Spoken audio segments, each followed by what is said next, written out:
Welcome once again to Lehto's Law. Here's Steve Lehto.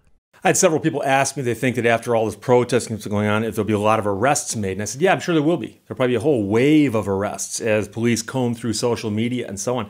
And then I did a story about the woman in the western side of Michigan who did a bunch of rampaging on Facebook and YouTube that she posted herself doing these things.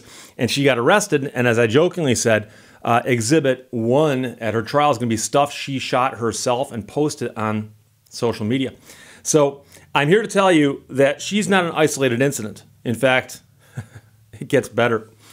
The Daily Mail had this story, and it caught my eye. It's one of the things that I glance at in the morning. FBI tracked down a woman who set cop cars alight by tracing custom T-shirts she wore at a Philadelphia demonstration to Etsy, which led them to her LinkedIn and Poshmark accounts, and they figured out who she was. She wore a very, very distinctive shirt while out protesting. Believed to have set fire to 2 cop cars during protests in Philadelphia, she's been arrested after investigators traced her shirt to an Etsy page, ultimately leading to her social media accounts. She faces 2 counts of felony arson for her role in setting ablaze 2 cop cars following peaceful protests on May 30th. And peaceful, of course, is in quotes there and the way I said it. FBI agents used Instagram posts of the burned cars along with 500 photos from various photographers to identify what her shirt said. And the shirt said, "Keep the immigrants, deport the racists." And so this is all part of an affidavit that was apparently sworn out to arrest her. Agents discovered that the shirt was custom made and sold on Etsy and found that a user had posted a review about purchasing the shirt. And that review then tipped them off to a name that they then searched, and the FBI Googled that and found a user with a very similar name on Poshmark. Agents then looked up that person in Philadelphia and found her LinkedIn page. I've been telling you people, LinkedIn is evil. And they found that she works as a massage therapist for a company in the Philly area. Authorities then used video from the company's Vimeo account to identify tattoos that she has on her arms that matched the woman at the protests. And she has a mask over her face, but not over her tattoos. Authorities found a phone number on the website, then used it to identify the woman's address and got her DMV photo. And these things all lined up like a big jigsaw puzzle. While this occurred, Etsy provided purchase records after they'd been subpoenaed, of course, and confirmed that this person had purchased a shirt. The subpoena also revealed the items were sent to an address in Philadelphia with the same name of the person that they were suspecting. Agents discovered that the shirt was custom made and sold on Etsy, and so on and so forth. So like I said, it's just a trail of breadcrumbs, easy enough to follow. The woman's lawyer expressed concern about prosecutors charging her in a federal court instead of leaving local authorities to deal with the case. And, you know, we've said this before. There are crimes out there that overlap. You can be tried in state court for state violations. You can be tried in federal court for federal violations. And sometimes the prosecutors go, you want it? You want it? We'll take it, whatever. So, of course, he's concerned, I suspect, because federal courts go much stricter on sentencing. The techniques utilized by the FBI are going to be scrutinized during the course of my pretrial investigation of the case, he said. So he's hinting that perhaps the police may have done something wrong in tracking this stuff down, but we'll see. Photos and videos at the scene show a woman using a burning piece of wood from a police barricade and throwing it onto the rear window of a police car that was already on fire. The woman then takes the burning wood and uses it on another SUV that was owned by the police that was not on fire. The U.S. Attorney issued a press release that says, "We at the U.S. Attorney's Office fully support the First Amendment right of the people to assemble peaceably and to petition their government. But torching a police car has nothing to do with peaceful protest or any legitimate message. It is a violent and despicable act that will be prosecuted in this district to the fullest extent of the law." And, you know, free speech has been interpreted to be all kinds of stuff. You know, interpretive dance might be free speech. But throwing a Molotov cocktail at a police car is not free speech. Just a little distinction here.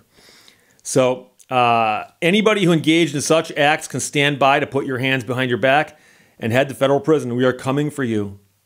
The woman faces up to 80 years in prison. That's 80. 80 years, 8 decades in prison if convicted, followed by 3 years of supervised release. So let's see, how old is she? She's 33 now. So 80 years from now, if she gets convicted and sent away for the full 80 years, and she gets out of prison, at the age of 113, she'll then have 3 years of supervised release following that. Of course, my math could be wrong. She also faces a fine of up to $500,000. The release notes that civil unrest followed the protests and resulted in widespread looting, burglary, arson, destruction of property, and other violent acts. So much like the other person who was arrested in Western Michigan, this person here it's hard to feel sorry for. Because number one, she broke the law if she did what she's accused of doing. But number two, to do those things and to be that open photographed and to think that the bandana across your face is going to make you untraceable. I guess, I think the woman who posted this stuff herself on social media would be the number one on the list of criminals here. I think this woman here comes in second. Because in the photographs that accompany the story, and I've seen several stories on this now, she's got some very distinctive tattoos on her right forearm. And the person who's throwing the burning stuff at the cop cars, like I said, has a mask on. You can tell it's a woman. You can read the shirt, and you can see the tattoos. And so right now, and I'm assuming this is true everywhere, but at least in Philadelphia and elsewhere, where there's been the most unrest, there are police officers just combing through social media and news reports and looking at photographs, going, who can we identify? And people who make it easier for the police to identify. I'm glad she did that. People like her deserve to get caught. And they should get caught, and they should get punished to the fullest extent of the law if, in fact, they're found guilty of what they're accused of doing.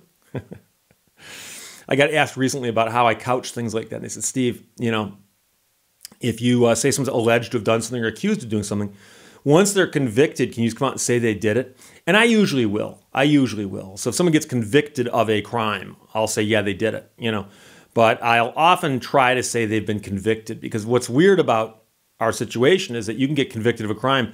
After 6 years of painful appeals, the conviction can get overturned.